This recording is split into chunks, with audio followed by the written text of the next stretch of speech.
Mário, vou começar por ti. Foste o único que ainda não ouvi no dia de hoje relativamente a estes não trabalhou. Exato. Por outras palavras. Não entrou cedo. Mário, temos aqui muitos lances para analisar, mas sobretudo estes dois, aos 7 minutos, já iremos falar de Leandro Barreiro. Vamos começar por este, porque já estávamos a ver as imagens partilhadas pelo Benfica.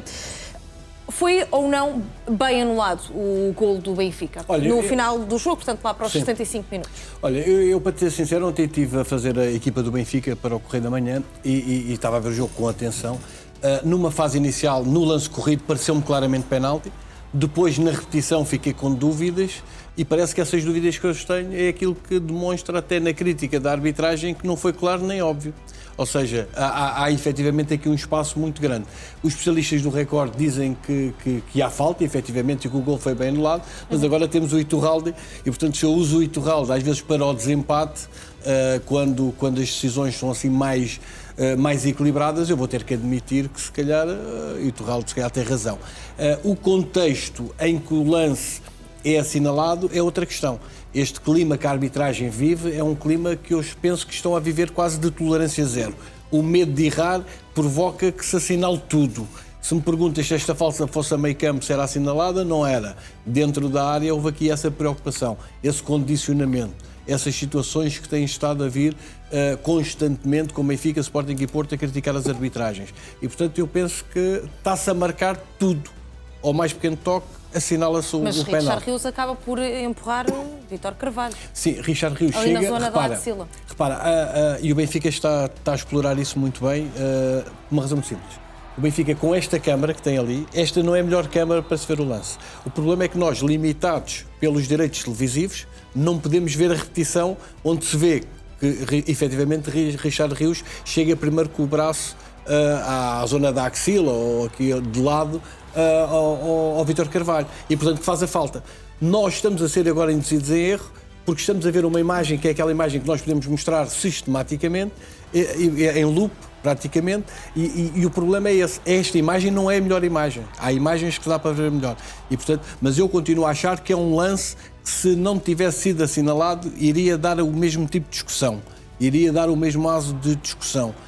E, portanto, acredito que é um lance, como eu te dizia, houve uma altura que estive mais convicto de que era falta do que estou agora, mas face a estas mudanças todas e estas divisões todas e ao contexto atual de que tudo é para marcar, há uma tolerância zero para com a arbitragem, há uma pressão efetiva sobre os árbitros e os VARs, portanto eu tenho que admitir, acho que se foi bem assinalado, tenho dúvidas, mas se não tivesse sido assinalado, iria ter as mesmas dúvidas e iria estar aqui. Portanto, partindo do princípio... Eu nunca tive com tantas dúvidas, essa é a verdade. Não estou habituado a ver aos zigzags. Não estou habituado a ver aos zigzags. Eu estou no meio da ponte. Não, eu estou no meio da ponte porque o culpado disto é o Iturralde.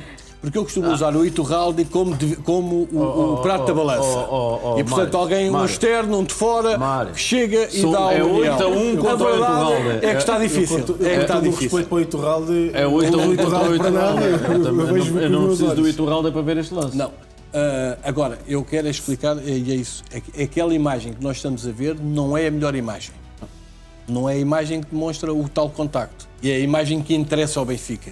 E o Benfica está um pouco a explorar e a cavalgar um pouco esta onda. Queremos explorar também essa parte do Benfica divulgar as imagens, algo que também acontece com o Futebol Clube do Porto. Mas, Pedro, quero perceber se tens assim também tantas dúvidas quanto o Mário ou se para ti o gol foi bem anulado.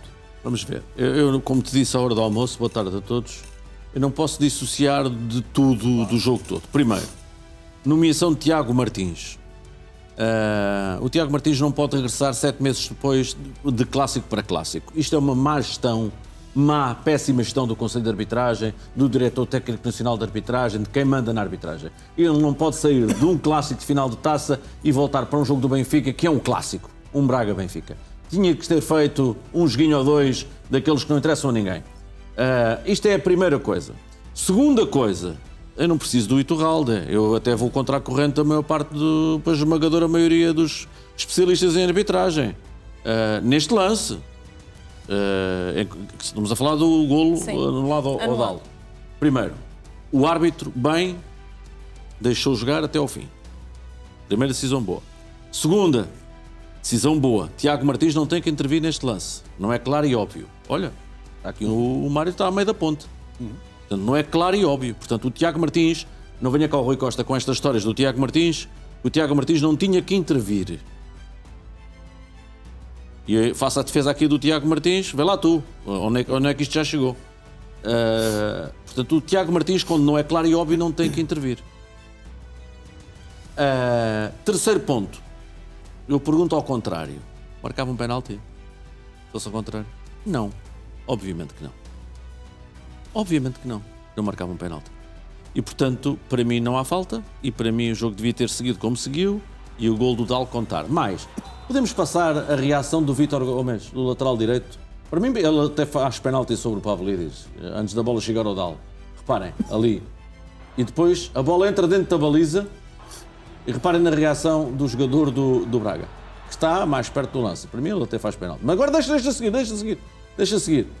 A bola entra, agora repara a reação do número 2 do Braga. Repara a reação do número 2 do Braga.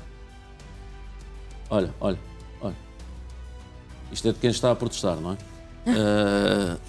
Mas quer dizer, eu não vou dissociar isto de tudo o que aconteceu no jogo e da realidade paralela em que parece que o Benfica vive a partir deste lance. Portanto, eu sou contra a corrente da esmagadora maioria dos analistas de arbitragem que li, não só do Record, como do Correio da Manhã, como da concorrência. Todos dizem que isto é falta. Eu acho que o Tiago Martins não pode intervir, portanto aqui zero de VAR. Não podem criticar o VAR por isto. Podem criticar por outras coisas. Por isto não podem criticar o VAR. E o Rui Costa teve mal aqui. Criticar é o árbitro. Mas também era inevitável. Não era inevitável. É dizer a verdade e ter uma narrativa séria e não uma narrativa paralela, que ganhou o jogo e depois vamos ao site do Benfica e o Benfica não está com mais 2 pontos, está com menos 2 pontos. Está a ver? Não é narrativas paralelas, vamos lá com calma. E portanto, como então eu disse... não faz sentido a comparação que o Rui Costa fez? Como o jogo da final da taça? Não pode, na minha opinião, ele não pode intervir. Precisamente por isto que o Mário há pouco disse. Eu tenho uma opinião, o Mário tem outra, se calhar eu ouvi o Gonçalo de manhã, que é um bocadinho coincidente com a minha, mas é o arrepio de todos os especialistas de arbitragem. Vê lá tu bem. Eu confesso que de manhã nem sequer olhei para aquilo que é a análise técnica dos árbitros. Todos dizem que é falta. Eu pergunto ao contrário, marcavam penalti? É a única questão que eu faço. Se fosse ao contrário, invertido, se fosse o jogador do Braga atrás e o Rios à frente, marcavam um penalti? É a única pergunta que eu faço sobre este lance. Então... Portanto, zero culpa de Tiago Martins neste lance. Eu tenho que deixar isto claro, porque eu fui muito crítico de Tiago Martins, como toda a gente. Zero culpa de Tiago Martins estar neste jogo lançado às feras, quando não fez nenhum jogo do Benfica desde a final da taça. Tinha que ter estado aí num joguinho daqueles de lana caprina para ir aquecendo os motores do Benfica e não fez. Portanto, culpa de gestão de arbitragem. Não é assim que se gera um plantel. Os treinadores a gerirem assim os plantéis são despedidos. São despedidos. E portanto não é assim que se gera um plantel. Isto foi lançar Tiago Martins à fogueira. E não concordo, já leremos outros lances, com certeza, mas não concordo com esta narrativa do Tiago Martins. Porque ele não é o culpado. Eu sou completamente a favor daquilo que diz o Benfica sobre este lance. Mas não metam o Tiago Martins neste barulho. Na minha opinião.